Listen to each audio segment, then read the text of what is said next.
আন্তর্জাতিক অপরাধ ট্রাইব্যুনালে চলমান মানবতা বিরোধী অপরাধের মামলায় নতুন করে আলোচনার জন্ম দিয়েছে এক আইনজীবীর বক্তব্য। আওয়ামী লীগের যুগ্ম সাধারণ সম্পাদক মাহবুবুল আলম হানিফ সহ 4 জনের পক্ষে রাষ্ট্রনিযুক্ত আইনজীবী মোহাম্মদ আমির হোসেন ট্রাইব্যুনালকে অনুরোধ জানিয়ে বলেন, শুধু আওয়ামী লীগ করার কারণে যেন বিচার না হয়।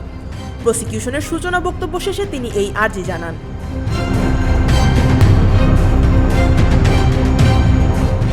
25 নভেম্বর জুলাই গণঅভ্যুত্থানের সময় কুষ্টিয়ায় 6 জনকে হত্যার অভিযোগে দায়ের হওয়া মানবতাবিরোধী অপরাধের মামলার বিচার কাজ শুরু হয় বেলা 11টা 5 মিনিটে। ট্রাইব্যুনাল 2 এর সদস্য অবসরপ্রাপ্ত জেলা ও দায়রা জজ মোহাম্মদ মঞ্জুরুল বাসিদের নেতৃত্বাধীন 2 সদস্যের প্যানেলে সূচনা বক্তব্য উপস্থাপন করেন প্রসিকিউটর মিজানুল ইসলাম। শুরুতেই হানিফ সহ 4 আসামির বিরুদ্ধে মামলার বিভিন্ন তথ্য উপাত্ত তুলে ধরেন তিনি। একই সঙ্গে উল্লেখ করেন, এই অপরাধের দায় মুক্তির কোনো সুযোগ নেই।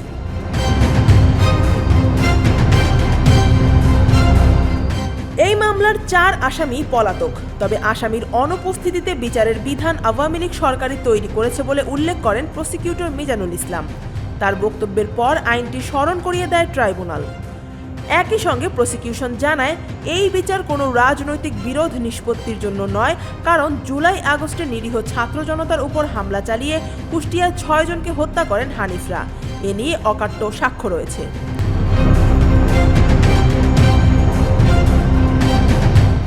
সূচনা বক্তব্য শেষে আসামিদের পক্ষে কিছু কথা বলার অনুমতি চান রাষ্ট্রনিযুক্ত আইনজীবী আমির হোসেন। তিনি বলেন, আমি প্রসিকিউশনের বক্তব্যের কিছু অংশের সঙ্গে একমত, তবে আমরা আওয়ামী লীগ করি, তাই শুধুমাত্র আওয়ামী লীগ করার কারণে যেন বিচার না হয়। এ সময় ট্রাইব্যুনাল বলেন, আল্লাহকে হাজির নাজির রেখে আমরা ন্যায় বিচার করতে বসেছি। কোনো নির্দোষ ব্যক্তিকে বিচার মুখোমুখি করা হবে না। অভিযুক্তরা বিচার পাওয়ার অধিকার রাখেন, তাই শঙ্কার কারণ নেই।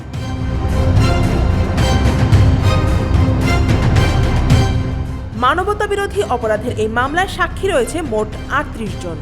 শহীদ পরিবারের 8 জন, প্রত্যক্ষদর্শী 8 জন, আহত 8, আন্দোলনে অংশগ্রহণকারী 6, পুলিশ 1, সাংবাদিক 1, জব্দ তালিকা 2, বিশেষজ্ঞ 2, বিশেষ তদন্ত কর্মকর্তা 1 এবং মূল তদন্ত কর্মকর্তা 1 জন।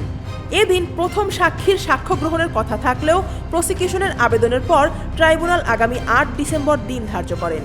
হানিফ ছাড়া বাকি 3 আসামি হলেন কুষ্টিয়া জেলা আওয়ামী লীগ সভাপতি সদরউদ্দিন খান, জেলা সাধারণ সম্পাদক আজগর আলী এবং শহর আওয়ামী লীগের সাধারণ সম্পাদক আতাউর রহমান আতা। বিচার শুরুর আদেশের দিন আসামিদের বিরুদ্ধে আনা 3টি অভিযোগ পড়ে শোনানো হয়। প্রসিকিউশনের পক্ষে ছিলেন chief prosecutor Mohammad Tajul Islam, prosecutor Abdus Sobhan Tarafdar ও Abdus Sattar Palowan. News desk, Dhaka watch.